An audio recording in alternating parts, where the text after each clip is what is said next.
Life changed in an instant. One moment, everything felt normal. I was laughing, talking, planning the weekend. And then, silence. Not the quiet kind you enjoy. The kind that feels heavy. The kind that makes you realize something is terribly wrong. I tried to speak. Nothing came out.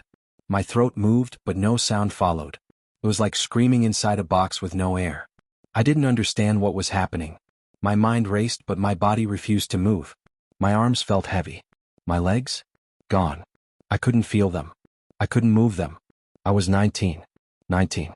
That age when you're supposed to be free. Wild. Full of dreams. I had plans. College, friends, maybe travel. I had just started to figure out who I was. And now, this? I lay there, trapped in a body that felt like it wasn't mine anymore. I could hear people. Their voices sounded far away, like I was underwater. Their words blurred.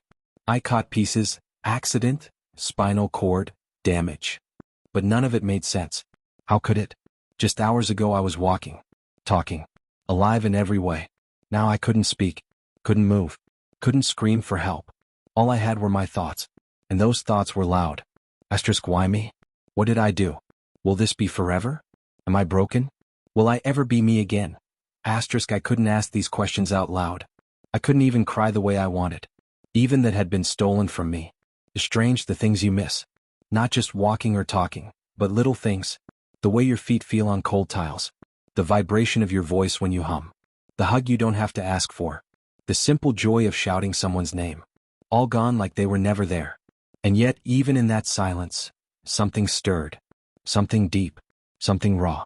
I didn't know it yet, but that silence would teach me more than words ever could. I didn't know it yet, but not being able to move would push me to go further than I ever imagined. I didn't know it yet, but losing so much would lead me to something I didn't even know I was looking for. But that came later. In the beginning, all I knew was fear. All I felt was the weight of everything I couldn't do. Every second stretched longer than the last. My body had limits I didn't choose. My voice was gone. My world upside down. And still, somewhere in that stillness, I began to listen. Not to others. Not yet. I started hearing something inside me. A whisper maybe. Or maybe just a feeling. It wasn't hope. Not yet. But it was something. And that something refused to be silent. Before all of this, life was simple. Not perfect but full. I was just a regular 19-year-old. I liked staying up late, laughing too loud, and dreaming big. I had friends I could call anytime. I had a playlist for every mood. I had plans. Maybe too many. College had just started feeling real. I was finding my place. Meeting people who saw me, not who I was supposed to be, but who I really was. I loved that feeling. The freedom of becoming someone new, someone better. I had started going to the gym, thinking more about the future, maybe even about what kind of mark I wanted to leave on the world. I didn't have the full picture, but I was sketching the edges. My parents were proud, or at least they said they were. We didn't talk deeply about feelings, but I could tell. In the way my mom asked about my classes. In the way my dad handed me gas money without saying a word. I was growing up. Slowly but surely. Weekends were my escape. Long drives with no destination. Sitting on the hood of the car under open skies, just listening to music and letting the world feel big again. That was my favorite. Feeling small in a good way. Like the world was huge but still mine to explore. And I talked a lot. Maybe too much sometimes. I loved conversations that went on for hours. Random thoughts turning into deep talks at 2 a.m. I didn't realize how much I relied on my voice. Not just to speak, but to connect, to exist, to be heard. I never imagined a world where that could be taken away. At 19, you don't think about limits. You think you're unbreakable. You chase things without thinking about falling. You take your health for granted, your voice, your body, your energy. You don't pause to imagine what life would be like without those things, because why would you? They've always been there. I remember one day, just a few weeks before the accident, I had this moment. I was walking across campus with a coffee in one hand and my phone in the other, earbuds in, music playing. The sun hit just right and I thought, this. This is freedom. I didn't stop to appreciate it. I didn't know it was a memory I'd return to over and over. The truth is, we build our lives on routines, on moments we assume will repeat. We think there's always tomorrow. We think we have time. We think bad things happen to other people, not to us. I was one of those people. I had a plan. I had control. At least that's what I believed. I never saw it coming. No warning. No slow build-up. Just one day everything was fine, and the next, everything I knew was gone. It happened on a quiet afternoon. Nothing unusual, nothing dramatic. I wasn't doing anything dangerous or wild. Just a normal day. I was on my way somewhere. Now, I don't even remember where. Maybe that's the strangest part. How a moment that changes everything can start out so ordinary. There was a crash. Loud. Sudden. Time didn't slow down like people say. It just stopped. 1 second I was in control. The next I wasn't. My body slammed forward, then back, then silence. Real silence. I couldn't feel anything. Not the seat, not my legs, not even pain. Just cold. Not outside but inside me. A kind of stillness that didn't feel real. I tried to move. Nothing. I tried to scream. Nothing. My mouth opened, but the sound was gone, like it had been stolen. My chest tightened with panic, but I still couldn't speak. I looked around, trying to understand, but everything was blurry. Lights. Shapes. People shouting. Sirens in the distance. Then everything faded. When I woke up, I was in a hospital bed. Wires everywhere. Machines beeping. Faces looking down at me with concern, with fear. I blinked, trying to talk. I couldn't. My throat burned, but no words came. One of the nurses leaned in gently and said, "Don't try to speak. You're safe." Safe. That word echoed in my head. Safe. How could I be safe when I couldn't move? When I couldn't even ask what had happened? Doctors came in. I heard the words, but they didn't sink in at first. Spinal cord injury. Severe trauma. Vocal cord damage. Paralysis from the chest down. They were careful with their tone, soft with their words. But it didn't make it easier. They said things like, "We'll take it one day at a time, and we'll explore every option." But all I could hear was what I had lost. I lay there, staring at the ceiling, trying to piece together how my life had changed in seconds. I couldn't lift my hands. I couldn't wiggle my toes. I couldn't say my own name. The voice that used to sing in the car, shout with friends, whisper secrets, it was gone. My body felt like it didn't belong to me anymore. My world, once loud and full, was now quiet and still. The days blurred together. Nurses came and went. Visitors whispered softly. People smiled, but their eyes told the truth. They were scared too. I was surrounded by life, but I felt completely alone. I wanted to cry, to scream, to ask why. But I couldn't do any of it. All I had were thoughts, racing, crashing, circling. Everyone kept telling me how strong I was. But inside I didn't feel strong. I felt broken. And I had no idea if I could ever be put back together. The nights were the hardest. During the day there were people around, nurses, doctors, my parents sitting quietly in the corner. But at night it was just me, the machines, and the silence. That's when everything hit the hardest. That's when the reality settled in like a weight on my chest. I couldn't move. I couldn't speak. I couldn't even roll over without help. I stared at the ceiling for hours, thinking about everything I had lost. My voice, my freedom, my plans. I replayed the accident in my head again and again, trying to figure out if I could have done something differently. But the answer was always the same. I couldn't change it. It had happened. And now I was here. People visited. They tried to smile. Some talked too much, like they were afraid of the silence between us. Others didn't know what to say at all. They said things like, "You're still here, that's what matters," or "You'll get through this." I nodded. I blinked. But inside, I wasn't sure if they were right. There was this moment, I don't even remember what day it was, when a nurse came in to change the sheets. She was quiet, focused. Then she looked at me and said, "You're allowed to be angry." That hit me harder than anything. No one had said that before. No one had given me permission to feel the way I actually felt. I was angry. I was angry at life, at my body, at everything. I didn't understand why this had happened to me. I had done everything right. I was just starting my life. And now it felt like it was already over. That anger stayed with me. It burned. But it also kept me alive. Some nights I didn't sleep at all. I just stared at the drip and listened to the slow beeping of the heart monitor. I wondered what kind of future I could have like this. Would I ever leave the hospital? Would I ever feel normal again? Would I ever be heard? One night a speech therapist came in.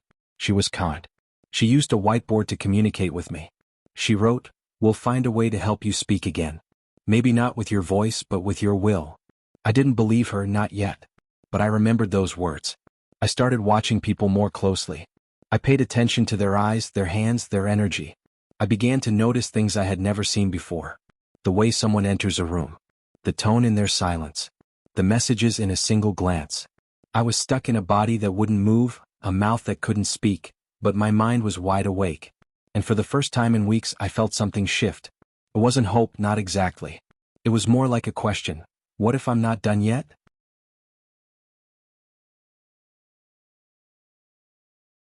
It started with the smallest thing. A blink. That was all I had. One blink for yes, two for no. It wasn't much, but it was mine. A way to answer. A way to exist. People began to ask me questions I could finally respond to. Are you in pain? Blink. Do you want water? Blink. Do you want to try again tomorrow? Blink. At first it felt like a joke. Like I had gone from a loud, full life to a single blink. But over time that blink became powerful. Gave me control. A voice without sound. And with every blink I was saying, I'm still here. The therapist kept coming. Physical. Occupational. Speech. They moved my arms, stretched my legs, showed me flashcards, taught me how to breathe deeper, how to focus. They were gentle but firm. I hated it some days. I wanted to scream. My body didn't listen. But they kept showing up. And slowly I began to show up too. I started learning to communicate differently. Not with sound but with effort. Writing letters with my eyes. Pointing at boards. Later, using a machine that let me select words with just a glance. It was exhausting but also exciting. Every new word felt like a mountain climbed. Every sentence a quiet victory. And then came the hardest part, looking at myself in the mirror. The first time I saw my reflection after the accident, I didn't recognize the person staring back. The tubes, the wheelchair, the sunken cheeks. I looked broken. But something strange happened. I didn't look away. I kept staring. Not because I liked what I saw, but because I needed to face it. That person in the mirror, that was me now. And I had to find a way to live with that. I started asking questions with my eyes. Asterisk, what's next? What can I still do? Asterisk, people began to respond.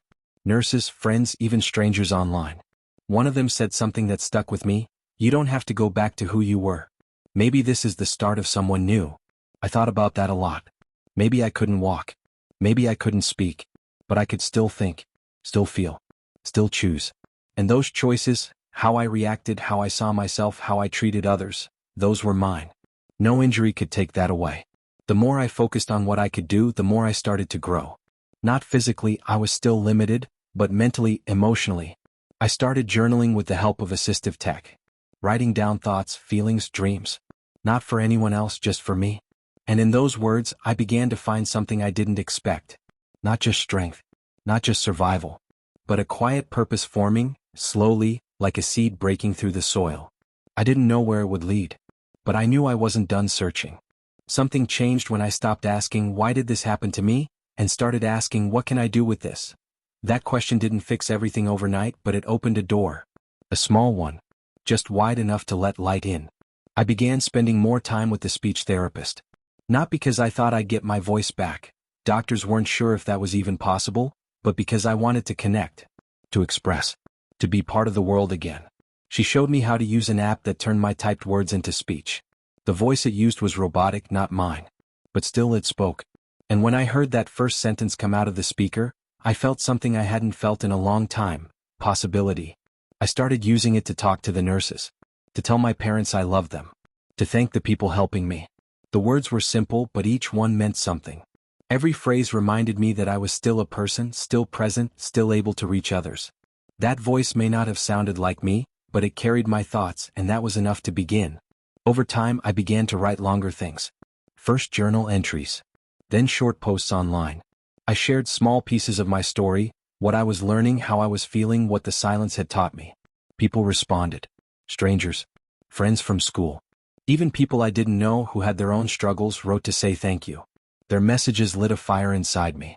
Not the kind that burns with anger, but the kind that warms. That tells you asterisk you're needed. You matter. Asterisk I realized something. My story wasn't just mine anymore.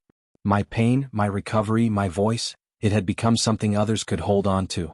Something that helped them believe they weren't alone. I started thinking differently about purpose. I used to think purpose was a big thing, some huge shining goal. But now I saw it in smaller moments. In a message that said, you helped me keep going today. In a comment that read, I thought I was the only one. That was purpose. That was impact. And slowly, I began to believe that I hadn't lost my voice. I had simply found a new way to use it. My silence had taught me to listen.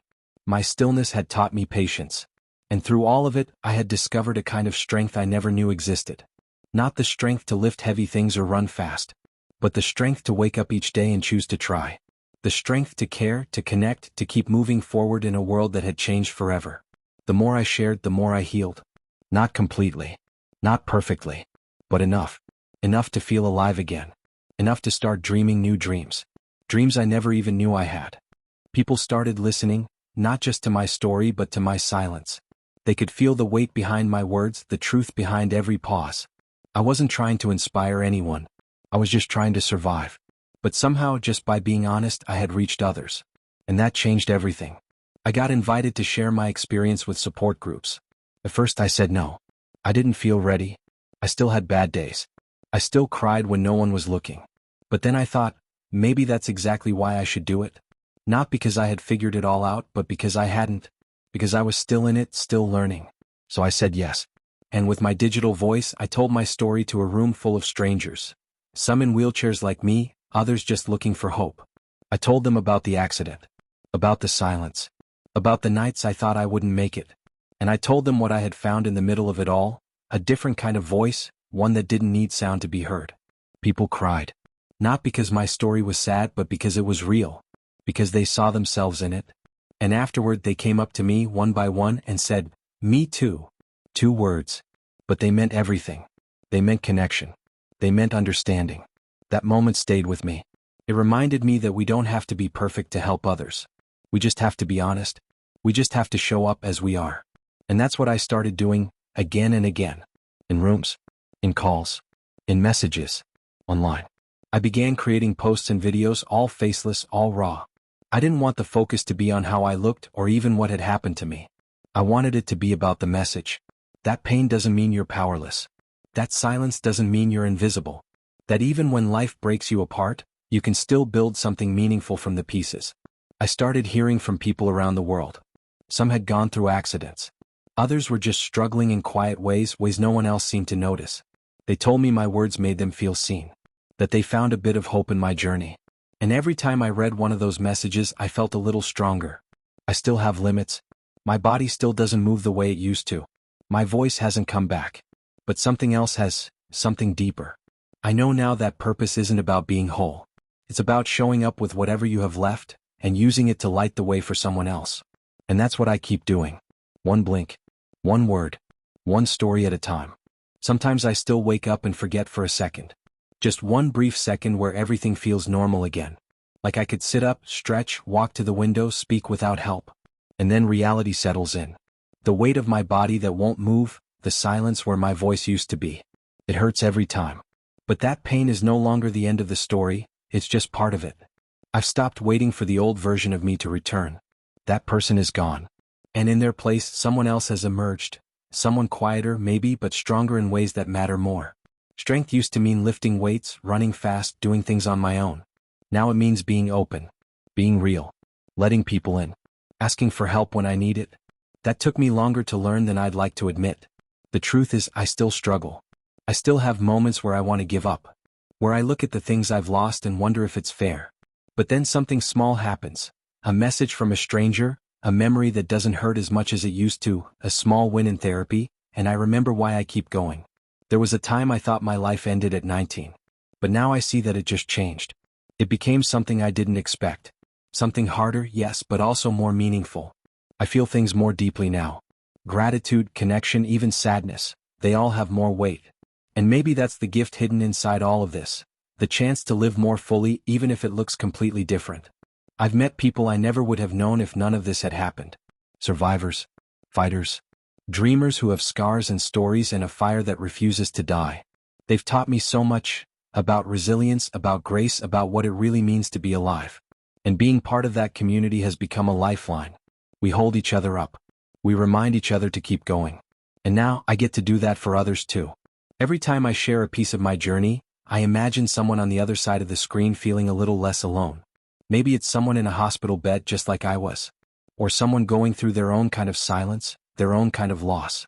I want them to know it's okay to hurt, okay to be angry, okay to not have all the answers. But I also want them to know that healing doesn't mean going back. Sometimes it means moving forward in a new way. Building a different kind of life. One that's quieter, maybe, but still rich with meaning. And even though I didn't choose this path, I've started to believe that maybe this path chose me, for a reason I'm still discovering, one day at a time.